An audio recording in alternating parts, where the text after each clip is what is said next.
மீடியா7 செய்திகளுக்காக ஐஸ்வர்யா. சிங்காநல்லூர் சட்டமன்றத்திற்கு உட்பட்ட GV residency, Sowripalayam, Meena estate உள்ளிட்ட பகுதிகளில் சிங்காநல்லூர் சட்டமன்ற உறுப்பினரும் திமுக மாநகர மாவட்ட பொறுப்பாளருமான நா. கார்த்திக் அவர்கள் அந்த பகுதியில் உள்ள மோசமான சாலைகளை ஆய்வு மேற்கொண்டார்.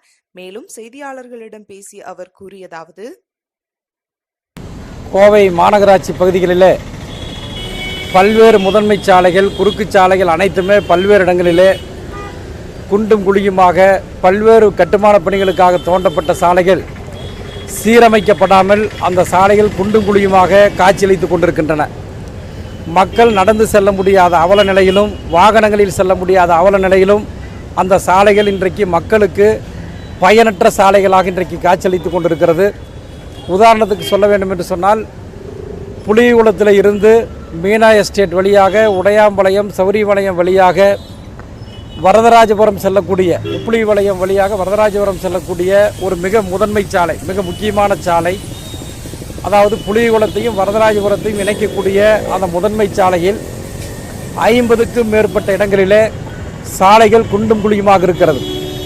கோவை மாநகராட்சியினுடைய ஆணையாளர் திரு விஜய் கார்த்திகேயன் அவர்கள், முன்னாள் ஆணையாளர் அவர்கள் விஜய் கார்த்திகேயன் அவர்கள், அதே போல இப்போ இருக்கக்கூடிய ஆணையாளர் உள்ளிட்ட அனைவரிடத்திலும் பல்வேறு முறை கடிதங்கள் கொடுத்தும் இந்த மாநகராட்சி நிர்வாகம் இதுவரை இந்த சாலையை செப்பனிடாமல் அந்த சாலை இன்னும் அதே நிலையிலே குண்டும் குழியுமாக காட்சியளித்து கொண்டிருக்கிறது.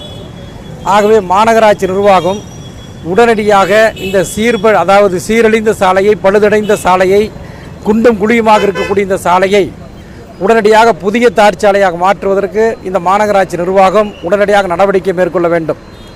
இந்த மாநகராட்சியில் பார்த்தீங்கன்னா மாதத்துக்கு 2 முறை தான் குடிநீர் கொடுக்குறாங்க.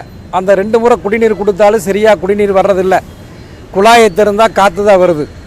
அதேமாதிரி தெரு விளக்குக பல இடத்துல எரியல. பல நகர்கள் இந்த நகரத்தில் இருளில் மூழ்கி கிடக்கக்கூடிய ஒரு அபாயகரமான சூழ்நிலை இன்றைக்கு ஏற்பட்டிருக்கிறது. சாலைகள் குண்டும் குழியுமாக இருக்குது. அதாவது இந்த மாநகரம் முழுவதுமே குப்பைகள் பல இடங்களிலே குப்பை மேடுகளாக, குப்பை மலைகளாக காட்சியளித்து கொண்டிருக்கின்றன. சாக்கடைகள் தூர்வாரப்படாமல் சாக்கடைகள் நாறிக்கொண்டிருக்கின்றன. பல்வேறு தொற்று நோய் கடந்த 8 ஆண்டு காலமாக 2011ஆம் ஆண்டிலிருந்து தொடர்ந்து இதே நிலைமை தான் இந்த மாநகராட்சியில் நிலவி கொண்டிருக்கிறது. கடந்த 3 ஆண்டு காலத்திற்கு முன்பு கோவை மாநகராட்சிக்கு உள்ளாட்சி தேர்தல் தமிழகம் முழுவதும் நடத்தி இருக்க வேண்டும்.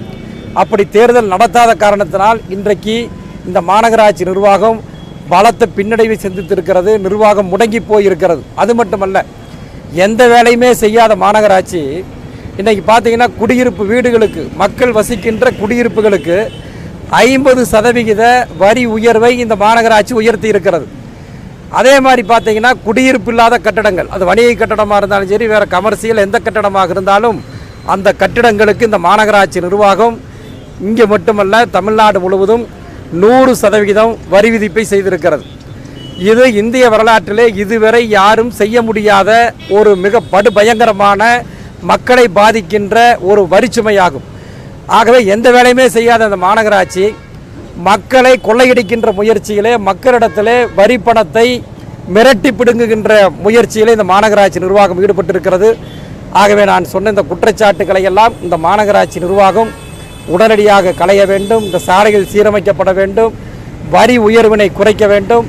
தனியாருக்கு, பன்னாட்டு நிறுவனமான பிரான்ஸ் நாட்டு நிறுவனத்திற்கு இன்றைக்கு சூயஸ் என்ற ஒரு கம்பெனிக்கு 26 வருஷத்துக்கு இந்த கோவை மாநகராட்சி நிர்வாகம் ஒரு ஒப்பந்தத்தை போட்டு குடிநீர் பராமரிப்பு பணிகளை வழங்கியிருக்கின்றார்கள்.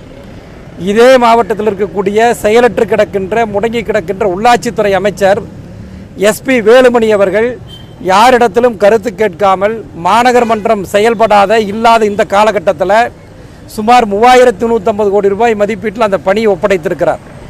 இதை உடனடியாக ரத்து செய்ய வேண்டும் என்று சொல்லி திமுக கோவை மாநகர் மாவட்ட திராவிட முன்னேற்ற கழகம் தொடர்ந்து வலியுறுத்துகிறது. எங்களது அன்பு தலைவர், தமிழ்நாடு சட்டமன்ற எதிர்க்கட்சி தலைவர் தொடர்ந்து அந்த பொலிவியா நாட்டிலே விரட்டியடிக்கப்பட்ட அந்த சூயஸ் நிறுவனத்திடமிருந்து அந்த ஒப்பந்தத்தை ரத்து செய்ய வேண்டும் என்று வேண்டுகோள் விடுத்திருக்கின்றார்கள். ஆகவே இவைகளை எல்லாம் உடனடியாக இந்த மாநகராட்சி நிர்வாகம் உடனடியாக கடைபிடிக்க வேண்டும்.